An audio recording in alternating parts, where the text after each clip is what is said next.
I'm Michelle Graves, your host on today's segment of The Power of Money. I'm glad to have you here. Now, at The Power of Money, we are interested in three things happening.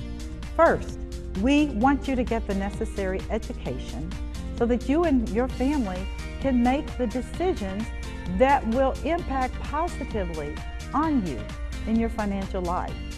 The second thing is that you be empowered to prosper. I only want the best for you. And you can only get that if you have education and then the drive to make it happen.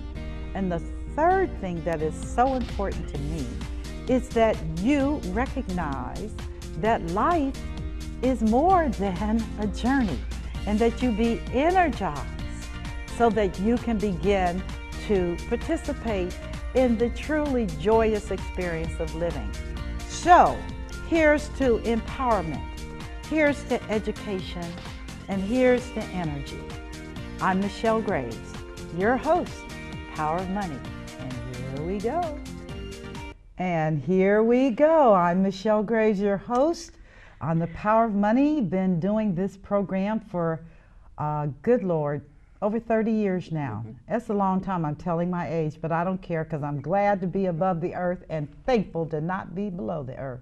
So today's segment is consistent with my philosophy to educate and empower. And I have an extraordinary guest on today.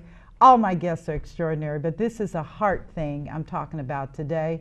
And we're going to be dealing with facing widowhood. The statistics are staggering about the number of women who are now widows. My very dearest friend, we're the same age, she lost her husband 10 years ago. Her life has changed, and it's been a real transition. I'm proud of her going through this. But I brought on the show a woman that I admire and respect going way back for her work in dealing with this thing called widowhood, and that is Leiah Kitare.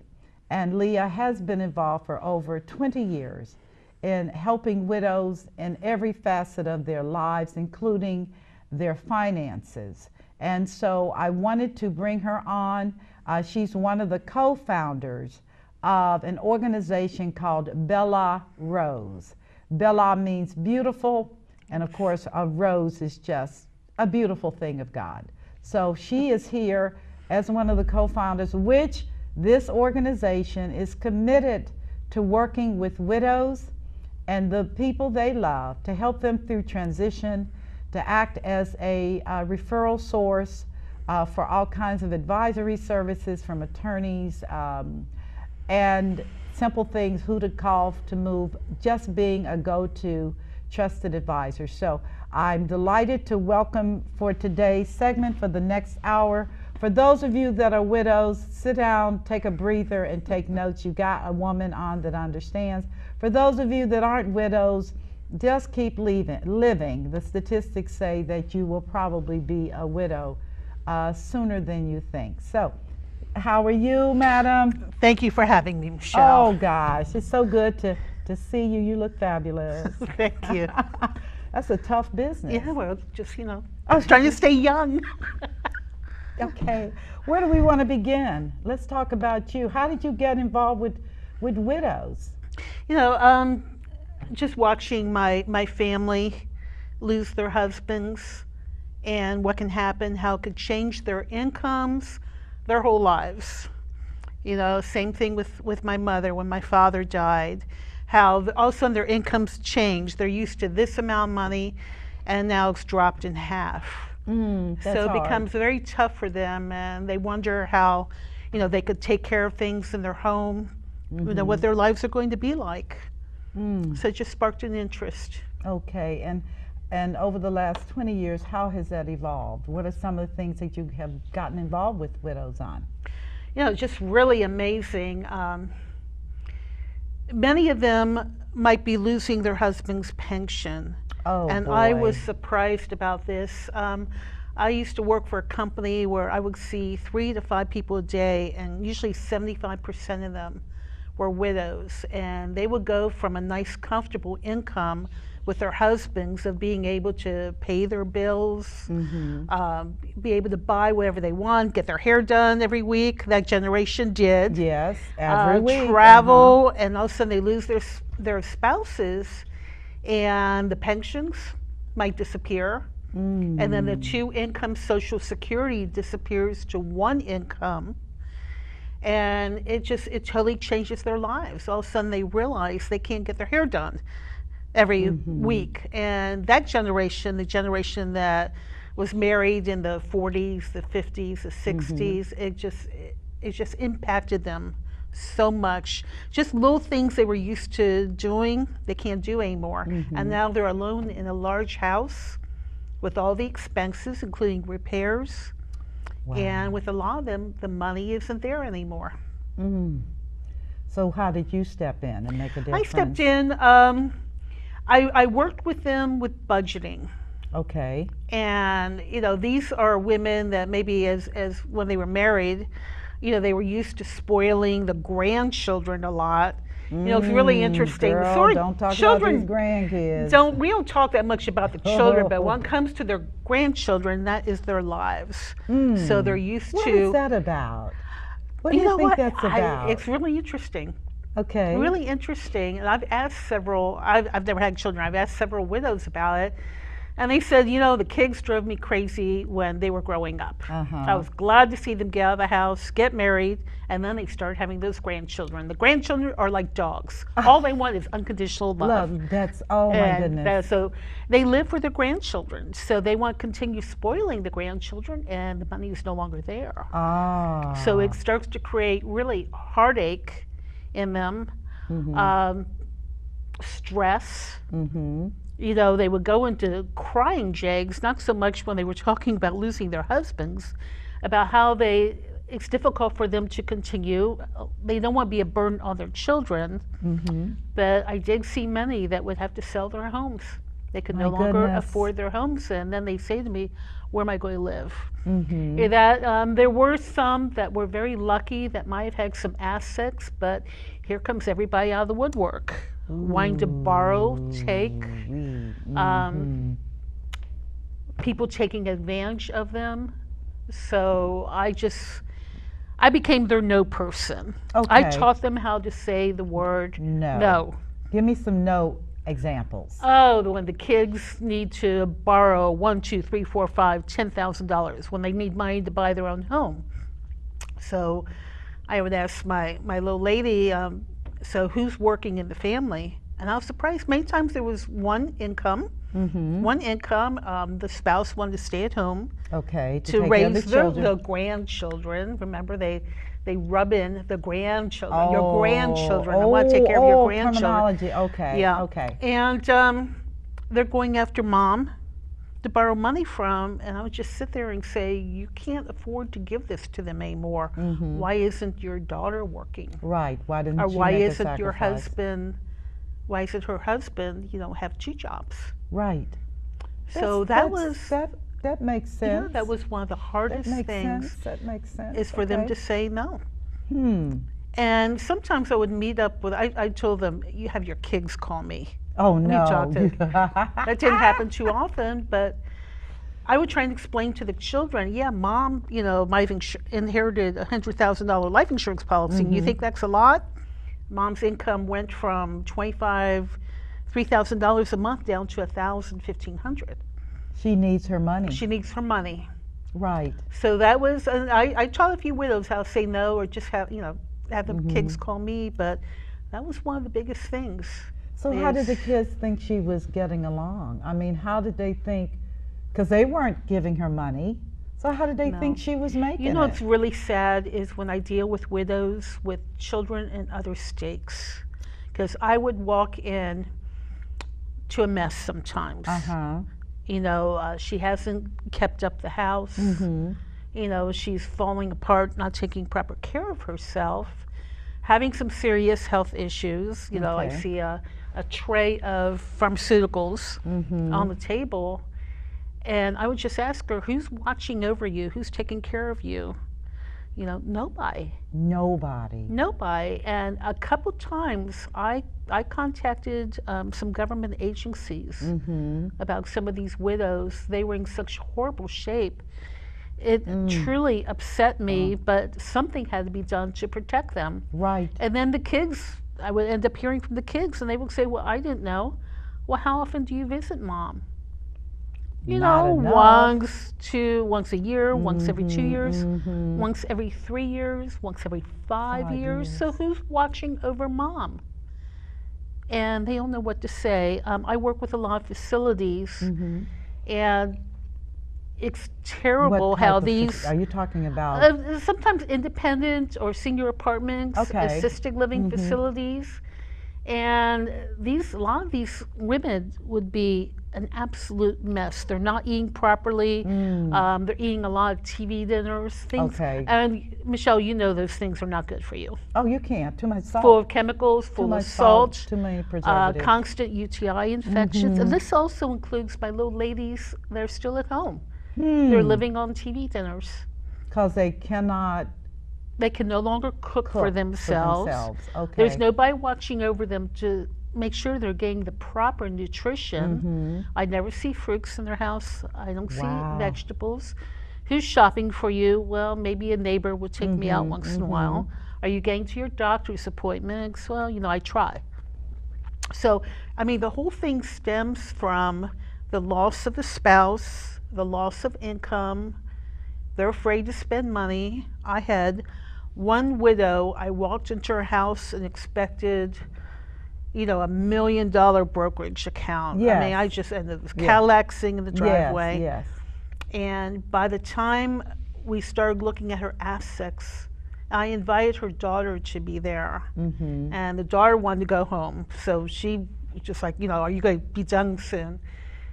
By the time the mother showed me her brokerage account with the daughter, Michelle, $7,000. Wait.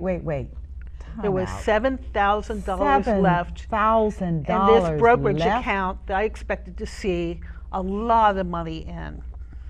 Okay, and what happened? Her son, the engineer, 5 years ago earlier, he lost his job. So he came to Mom. So his mother was taking care of him out of her... His mother was taking care of him. And not only that, he had 2 daughters that ended up going to college. And she's taking care of them too? She paid for those college education. And the daughter just sat there and her jaw dropped. She had no idea. And this little lady, never $1 million account, maybe when her husband was alive, but we figured that she probably went through $300,000-$400,000 taking care of her son. And guess what she said to me, Michelle? She said, do you expect my son to go work for McDonald's? And I said, yes. What's wrong with that script? He's been taking from his mother. And those assets, I don't think a lot of people understand that when you deplete your accounts like that, recovery is almost impossible. It's impossible. It's gone. It's impossible. I've had a handful of women like this, and I knew by the following year she was no longer going to be in her beautiful house. The house is going to have to go. I said to her daughter, if your mother needs a new roof, a new furnace, she doesn't have the money.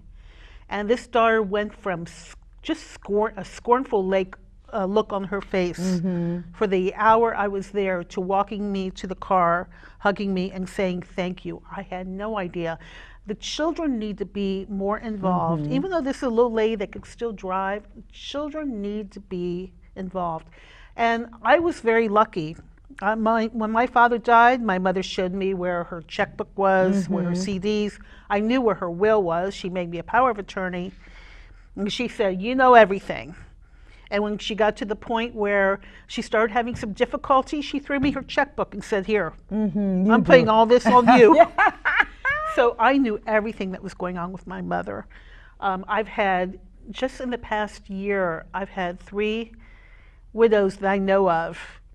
and unfortunately I met them too late, who sold their homes and divided the money up among their children. Wait a minute. And I just they sat did there a distribution while they were still alive? what did you do? What did I just you- look at them. What did you do? Why did they was that the only asset or the primary asset? The primary asset. They divvied up the money while they were still alive. while they still alive. And this one had a nice home in Reading, Ohio. Yes. Right across from a park. She Ooh-wee. had a car, but she could walk to the local grocery store. It was that close. Restaurants, drugstore. So she didn't tell me she sold her home, divvied up the money. She had 3 kids, so she ended up with 1/4 of this money. In Reading, Ohio, the house probably sold for maybe about $100,000. So Yeah. she kept $25,000. A year later, I heard from her, and she's living in her daughter's house on the edge of a golf course in a beautiful area. It was Okay. beautiful. I visited her there, and she said, "I am so miserable. Get me the hell out of here." Ha! The money was gone. And Her money. She spent her money. Yes. And I said, "Do you think your children will give you back your money?" Your money? No. No. No. So I told her I don't know what And her to do. misery was because of her loss of independence, I bet. The fact that Loss she of was husband, so all that extra under all money. that extra, yeah. And here again, you know, the family needs to think about that mom and dad, sometimes my widowers, you know, mom may have 100,000, 200,000 sitting around, but mom can no longer go out there and work a full-time She job. has no income. So her income is 90% of the time is just the Social Security that she might be getting. So all that money that she has put away, she needs that to take care of her. Because when she gets to the point where she can no longer take care of herself in her home, here comes home health care. Right. And that averages $20 to $25 an hour. Okay. She needs somebody to maybe go out and buy her groceries, Yep. maybe prepare some nutritious meals.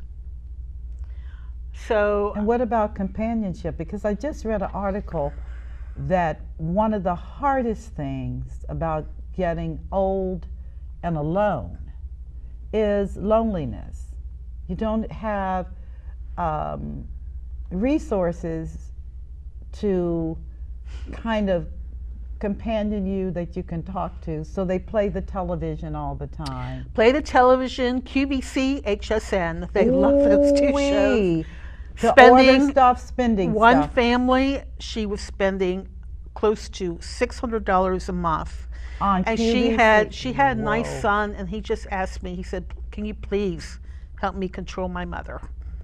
So I started working on that, and I finally convinced her to allow her son to help her pay her bills. And I told him, once you sit down with her and show her that this has got to stop, you know, maybe she will. He did get her to slow down. He gave her a budget of $100 a month, and that was it. And that was it. But you know, with companionship, a lot of them do get lonely, which opens up the door for scam artists. Oh my goodness, you're and right. that happened to my aunt.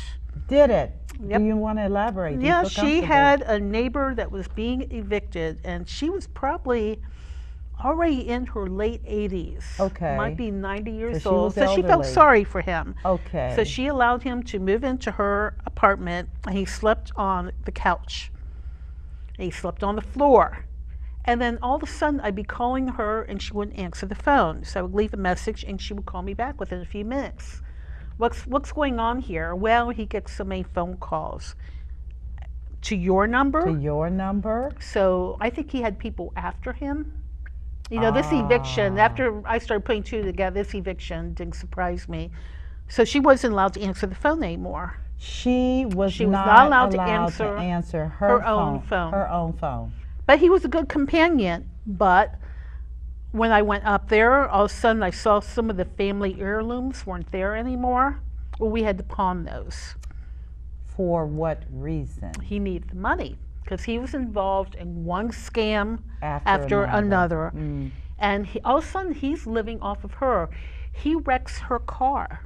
Come on. So she has to go out and buy a new car. Come on. He wrecked her car. He went through her savings account, where a cousin of mine heard that she was being a little bit late in paying her rent all of a sudden, and she'd been there for quite a long time.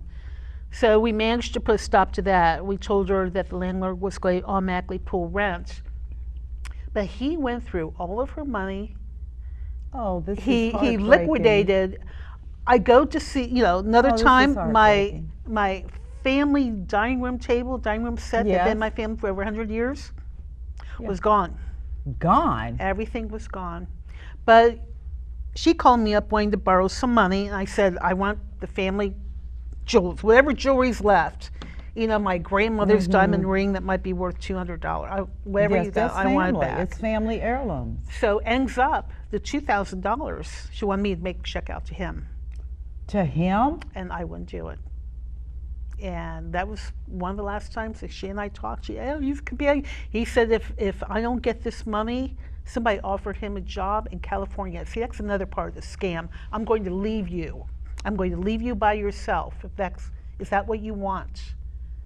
Oh, So she begged me for that $2,000. manipulative. Mentally, that's called mental abuse. It is mental abuse. All the signs that, the Council on Aging Yes. and professionals tell these seniors to watch out for, this man played her like a fiddle.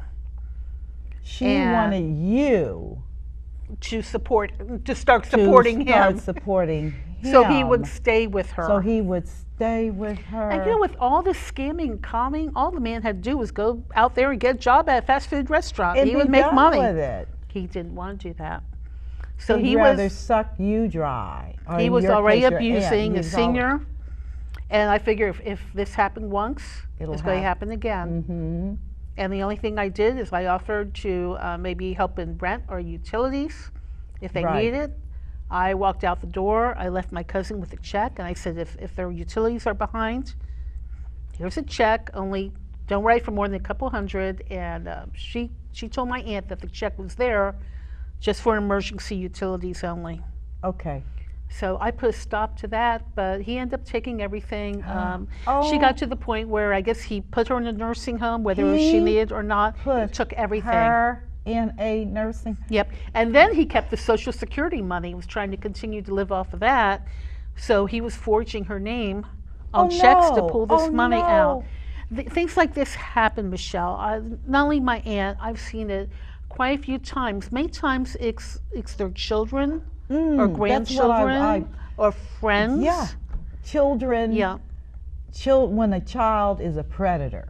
I did Yeah. a show years ago with a gentleman on elder abuse, and it was just starting to come up for air. This goes back almost a decade, but I sat there with my mouth hanging open.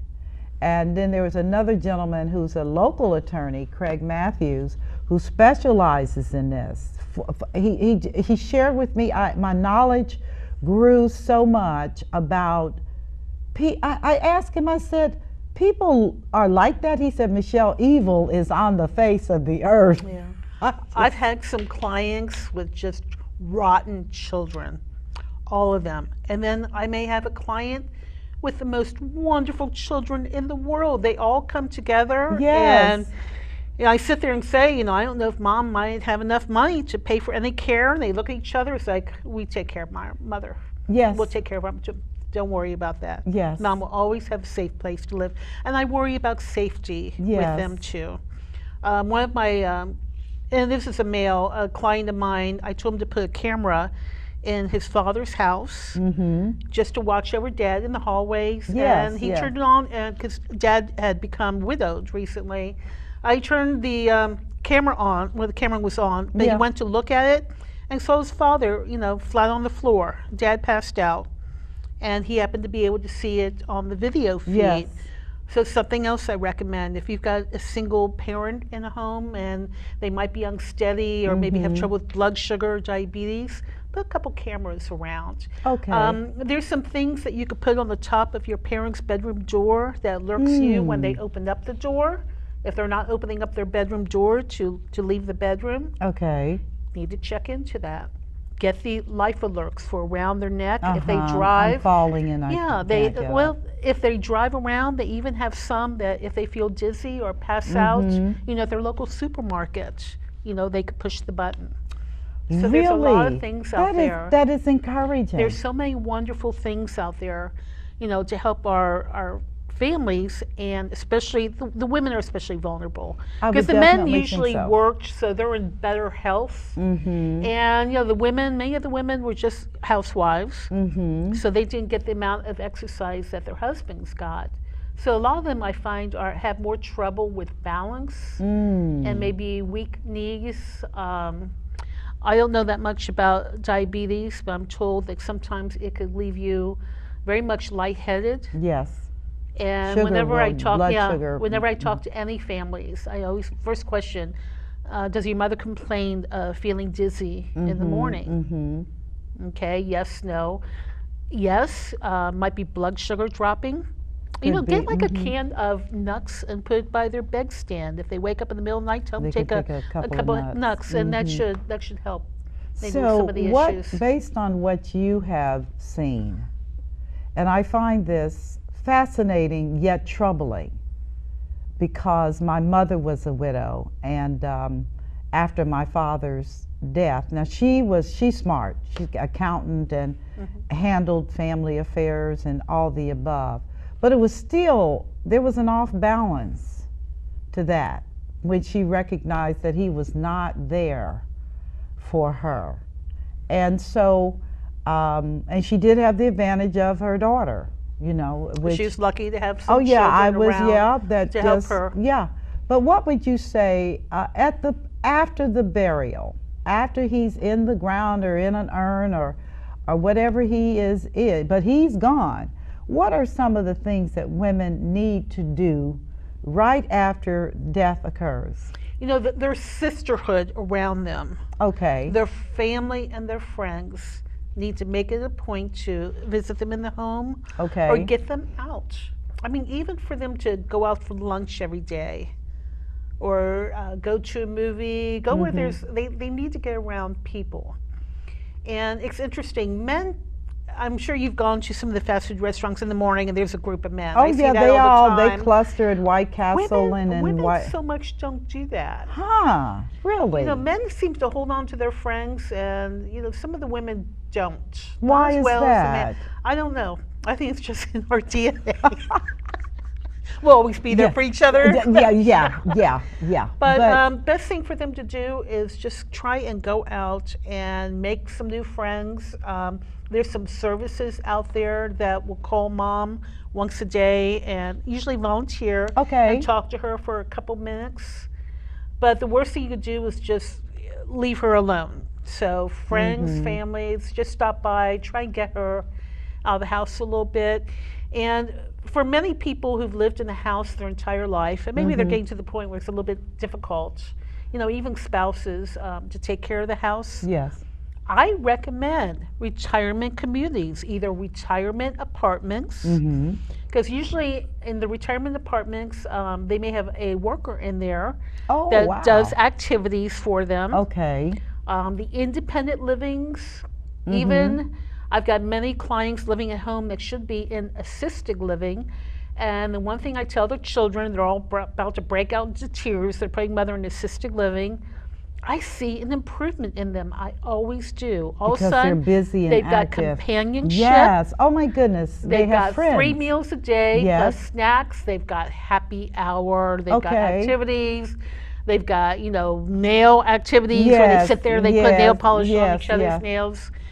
So many of them don't want to go to that next step.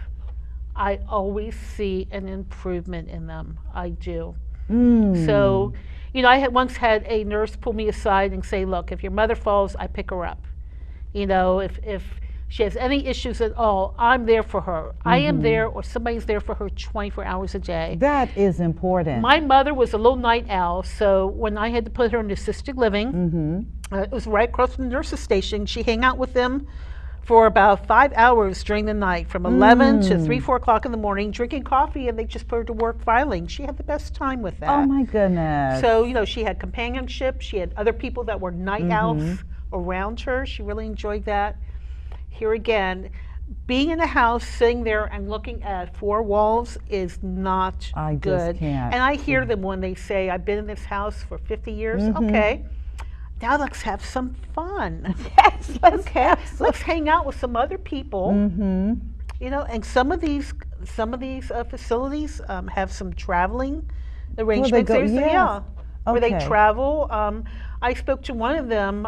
They had maintenance guys trying to arrange a fishing trip Oh my for some of the goodness, for veterans in people his that fish. Yes, I in the love to facility. fish. Yeah. So Yeah. I mean, you're not going to get this at home. It's not going to be that easy. So Mhm.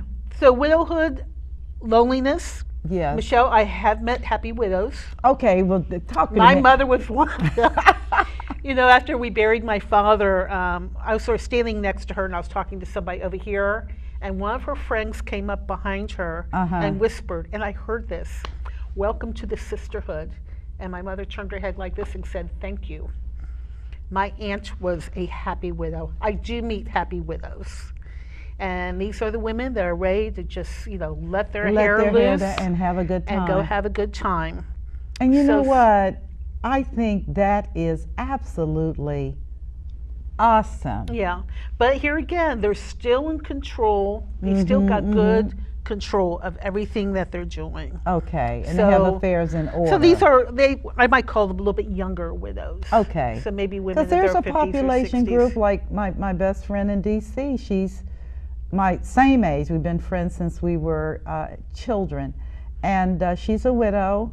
And you know, I just came back from being with her, and I'm like, girl, you are running me ragged. She's Zoom here. We were at the night jazz club, and then Yeah. we were at the museum, and then and I was like, I'm really tired. She's like, oh no, this is great. My mother used to stay out to 2 o'clock in the morning. Oh my goodness. But you know, when she had Parkinson's, so when she Okay. started to go downhill, she started to go downhill real fast. Okay. So from the time my father died to the time that I had to really downsize her was only a matter of 5 years. So Okay. she let loose for about 5 years. And then we had to go to the next step, downsizing her from 4-family to 1-bedroom apartment. Within a year, 1-bedroom apartment to her first facility. Okay. So And she the went assisted down real living fast. is, just to clarify, if you'll speak directly to the audience, because people don't understand, with what is an assisted living versus independent living versus skilled care? Okay. Well, independent living, they're still pretty much on their own. Okay. And they're able to go here, there, and everywhere.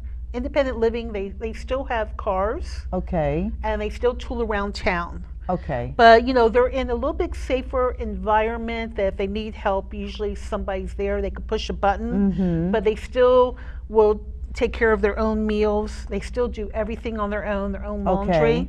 But when they get to the point where they may have trouble walking and they become a fall risk, so usually when I see somebody with a walker and they're all bent over, I know that opens up the door to other problems. So Okay. one of the biggest issues I see is the bathroom. Bathroom is the most dangerous. Bathroom and the kitchen are the two most dangerous places for my little seniors. So if they're having trouble walking and their legs are very shaky, I know they're having trouble dressing. Okay. And they still tell me, well, I dress myself. Yeah, how many hours does that take for you to dress yourself? Okay. And they just look at me. I know. They might have trouble going to the toilet at that point. They're wearing Depends. Okay. And the biggest issue is bathing. They're afraid to get into the shower. Shower becomes very dangerous. So what they do is they'll just sponge bathe Yes, themselves, yes. which is not proper bathing. It's Right. not a good bath job.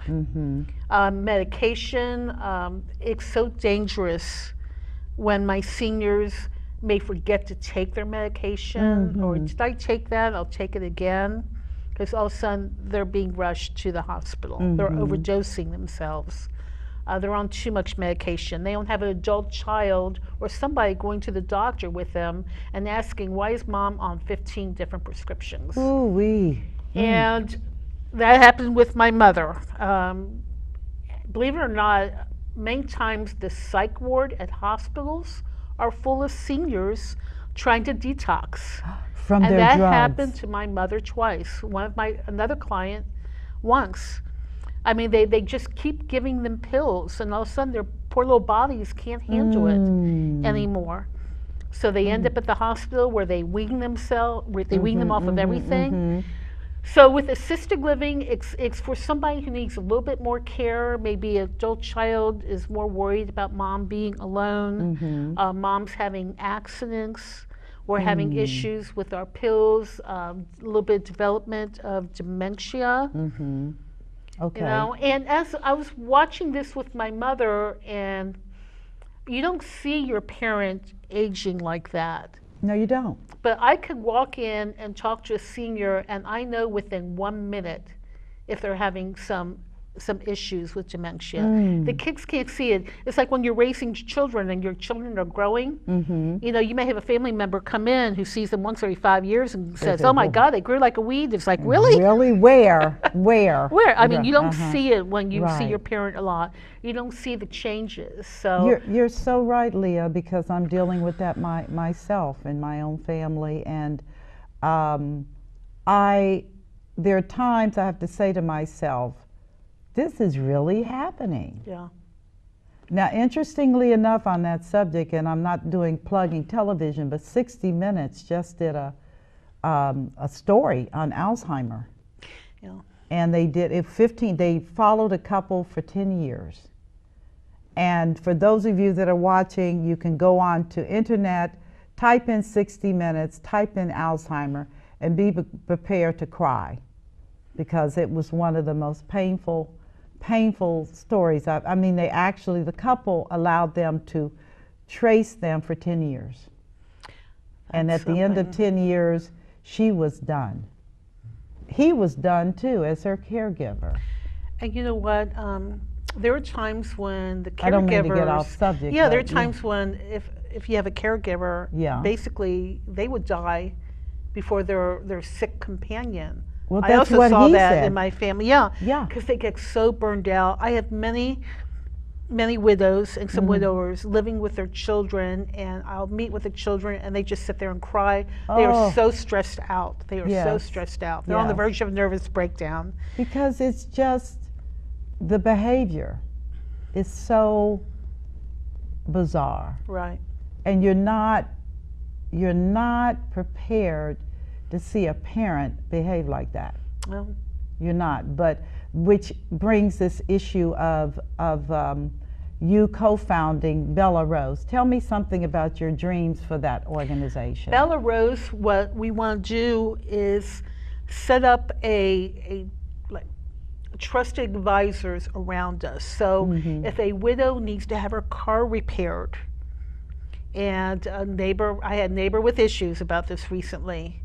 If she needs somebody to repair her car, we want to make sure that she doesn't get ripped off. Right. You know, that she's not overcharged. So what we're looking for is a specialist in each field, whether it's law, somebody who needs a lawyer. I run into people with wills and power of attorneys that are 15 years old. Whoa, no. And they said, isn't it still good? Well, there's more, I won't say no, there's more updated information that needs to be on your power of attorney. And I had a attorney that I know recently tell me that most good financial power of attorneys mention that your power of attorney can not only do banking for you, but they could do life insurance for you, financial, they could create a trust for you. And to me, trust is trust. Right, it's a will on steroids. Right. But many times in estate planning, attorneys use it. I had an attorney recently told me that if it does not say irrevocable trust on that power of attorney, that he cannot do an irrevocable trust for that family if mom is not mentally, if mom's mentally incompetent, she is not competent. And many times he needs that irrevocable trust to try and help the family protect assets as mom starts to go downhill. And he and I had two cases together of this in the past year and a half where it created a problem for the family. So because the mother was not legally competent. She was mentally incompetent, and the family needed this irrevocable trust to protect assets. To protect some assets. We were trying to get her on government benefits, and we knew that eventually she would be going through all of her money but we were just trying to protect some, just in case mom needed anything, Right. need new TV, anything at all, that the children aren't pulling from their pockets, if they could use Right, right. mom's money to take care of mom for the rest of her life. I So think- there's new information that needs to be on power of attorneys. And widows, husbands and wives need to find, whether it's their children or some people from the outside, people that they can trust. And I tell families, you know what, it's okay if you don't really trust any of your children, maybe have them all three work together on everything that they do. You're going to put all three of them in the room. Sometimes you have to do that. Ah, girl, but you're I've funny. had some that would use friends. Okay. I bought my home from a trust. The man's children were not his successor trustees. His best friend was. So at my closing, here's the best friend signing all the documentation. Okay. So okay. I don't know if the man didn't trust his children or Well, just trusted his friend more. It's children I have three of them. They're all different. And I will tell you that as you get older, it becomes more and more of an issue because you look at their lifestyles, you look at what they're doing. And I hate to say it, but many times children are just living their lives. You're not a part of that. And I think that people need to be very conscious of the fact that if your legacy means you got to move back with your children, that's a problem. Yeah. I mean, that's a problem. And with many widows especially, I'm in a swim class every other day. We do water aerobics. And I'm the youngest thing in there. These women are in their late 80s, 90s, swimming, doing dog paddling. That's wonderful. Everything. And they call me the kiddo. I'm kiddo. I'm like, I'm not Betty Davis. You can't be calling me kiddo.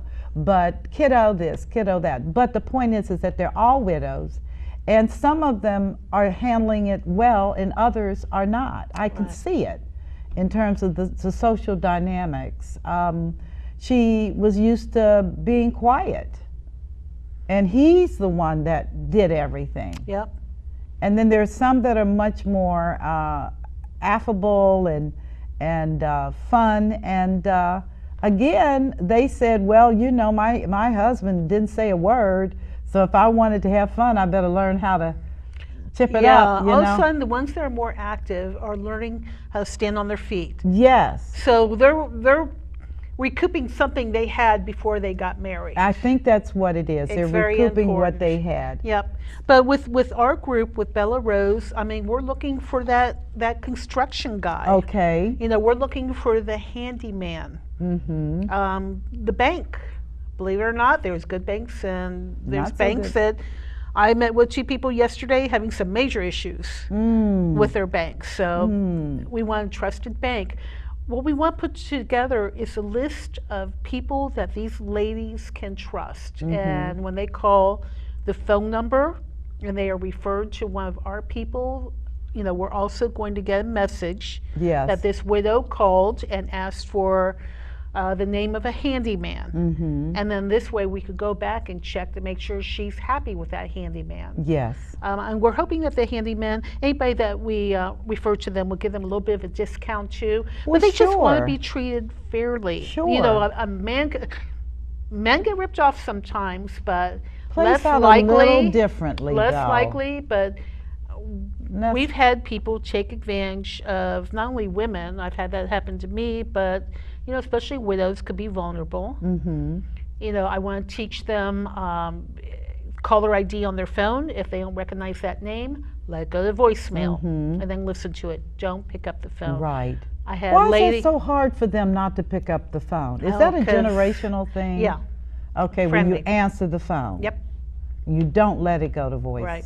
And if somebody's calling them, scammers calling them, or somebody trying to sell new windows, new roof, they were taught to be polite Okay. and talk to them. And Different these guys do get in the door sometimes. They do. They still do. Yep. I had a Because lady there's been call a me up. lot of information on television on scammer alerts and things to do, but yet and still, a lot of people still are not conscious women, because women were protected. I think a lot of those women, They were protected. they were protected by their husbands. That's right. And therefore they didn't have to interchange or engage in dialogue with people that they didn't know or feel comfortable with. Now, in my household, my mother ran the checkbook. I It got was never a you. problem. It was never a problem, but I meet women that look at a checkbook and they don't know what to do. So all of a sudden, you know, their sons or a family member wants to take over.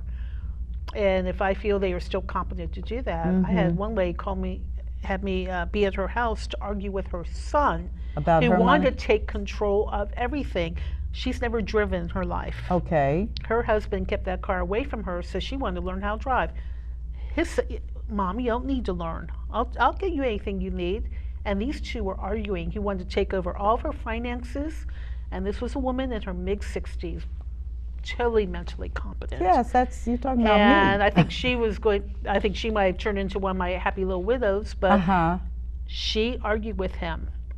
I am perfectly capable of taking care of my money. I want to write the checks. I will pay my bills. I want to learn how to drive. And the son just sat there and kept saying no, no, no. And I met her husband before he died. The son was just like her husband. Oh, So my I goodness. walked, I got out there, but I called her up and I said, you continue. You just tell your Her son. life. No. I said, if your son is on your bank accounts, Take him get off. him off. Take him off. Get him off. If you've got another trusted child, you know, you don't need to put your children on your checking and savings. They just need a good power of attorney. That would suffice, Yep. wouldn't it? And on their checking or savings, they could do something called a POD, payable on death. You know, if they've got a brokerage account, it could be a transferable on death. Their house, they could do a new deed, a transferable on death. There's ways of leaving money to your family. But, you know, sometimes it's better to keep your children off of your checking account, because if they're on, that means they could go to the bank. Oh, they have equal access. That's the right. bank is not going to deny them per your authorization. Right. You know, and a lot of people, I'm not on any of my mother's stuff, never have been, but she does have others on her. And I've talked to her, but it's, again, as you get older, particularly when you get in your 80s and 90s, you just want peace. As I had one older one, she said, Michelle, I just want peace of mind. Right. I don't want a whole lot of controversy and kids snipping at each other. Yeah. And I told her, I don't know what to tell you, because humans are just human. You know, Michelle, what if that child's in a bad car accident and they get sued? What if they have government problems, IRS problems? And Guess what? Right. They will take money that from her money, account, yes. because that person's name is Yes. on there. Yes. So here again, I encourage good power of attorney. Find a elder care attorney Yes. and get the latest and the greatest in the way Yes. of paperwork. I tell my clients, spend that money. It's worth it. In the end, it's going to be worth it. You need to protect yourself. I totally agree. And here again, you could have kids working with financial. I think kids should work jointly with that. Should All of have them. to, especially, you know, if you're a little bit concerned. You know, then again, if you've got a child who's doing extremely well, knows how to save money, loves you with all their heart, Yes. calls you every day, worry about mom, and that child you could trust. Yes. Yes. So sometimes, you know, if you've got kids you're not sure of, maybe find somebody else. Maybe you should. Maybe you I should. think that's a good talking point. I hope you all are enjoying this conversation. I'm interviewing Leiah Kitare, who has over 20 years of experience working with widows, and her new organization, of which she's a co-founder, Bella Rose, which acts as a trusted advisor in helping widows to maneuver through life after death, because it's tough, particularly if you're not in that frame of mind. Let's talk about steps to take before he dies. How do you prepare for things for when he dies, like financial and pension, when you talked about women not getting their money and... Well, you mean while their husbands are still alive? One thing I always discourage is if he has a pension, when he retires, he gets a choice of taking the whole pension while he's alive, or taking a percentage of the pension and then it'll continue to his wife. Okay. Okay, so if he's married to somebody who's extremely ill, okay, and he thinks he might outlive her, then if he wants to take the full amount, I sort of understand that. But if they're equal health, it's so important that she has something for after he passes, and the pension is very, very important. And I cannot believe of all the selfish men that I have run across who says, I'm going to take it all now. Who's going to take care of her if anything happens to you? Yeah. The kids will. Do the kids have family? Well, yeah, but they'll take care of their mother. And I had one family, I was so mad, I looked at her and I told her to divorce him. Because she'll end up with more money right now. than if she's stuck. But yeah, you know something? He was spending it all. Their savings, Michelle, he was spending it all. They had $100,000. They liked a motorcycle all over the world. He was spending $10,000 a year from this account. Yep. The pension was going to be for his lifetime. You know, there was still money owed on the house. Okay, so you have a lovely house. Yep. There was a mortgage. I looked at her and I said, you need to divorce him. At least you'll get half of whatever that cash is. Right. And then, you know, I have seen men take their pension so many times, not even worrying about what's going to happen to the wife. Kids will take care of her. Well, what if the kids can't afford it? This is hitting. I have a very dear friend who is an elderly, and her husband came to me privately and said, "You're not going to like this, but I'm just getting ready. I'm going to let you know because I'm not going to make it." But he had the pension, 100% was going to go to him. Yeah. Nothing, and he died. And I struggled to go to the funeral because she found out, and it could be argued, you should have told her. And I tell people all the time, if I told her, she wouldn't have believed me. Yeah. Because she was his wife. It just never occurred to her that that would happen. And it did. And so she came to me afterwards. And I told her, I said, you're going to need to go to the state of Ohio, to their pension board. I said, it's never been done, but you're going to do it. And you're going to argue your case. And as a result of what she argued years ago, they restored her portion. Okay. That was unusual. But she would have been destitute.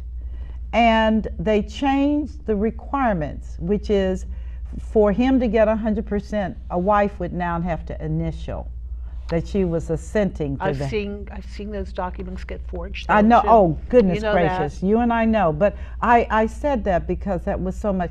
Give our viewers how they can reach you if they need someone that they can get help from or assistance from. Sure. I am in the Cincinnati area, Hamilton County, so you can reach me at 513-309-3938. Bella Rose is going to have its own phone number, but it's not active soon. Okay. It's not active right now, probably within a couple months.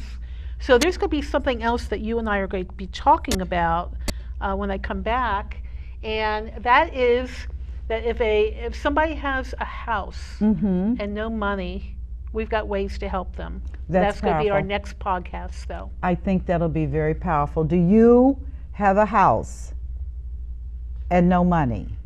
And we know statistically that 67% of people over 65 have a home and a mortgage and no money. And if you're a widow and you find yourself in that predicament, we do have solutions. But I wanted to thank you for coming on today. Thank you. I appreciate your insight, your time. I'm personally involved in making sure that women who are in areas of vulnerability, including widowhood, that's a biggie one. Yes. That's a biggie. Grief is rough. Yes. And I don't care who you are. there are times where you have to say, I need somebody I can trust, and who can I get help from? And I'm just going to encourage you to consider Bella Rose. You have her phone number. Did you give it? Did you give the phone number? I did. Okay, great. For them to call. And again, I thank those of you who are listening in, and those of you who may be listening in on YouTube on down the road. Please, please recognize that this is a new journey. I don't have any safe predictions, but I do believe that if you have trusted advisors there for you who are committed to seeing you get through this successfully, that you will get through this. So on today's segment of The Power of Money, I want to thank you for watching Facing Widowhood with my very special guest, Leiah Kitare, who is co-founder of Bella Rose, which means beautiful rose. You have a blessed and wonderful day. I'll talk to you soon. Thank you. Bye-bye.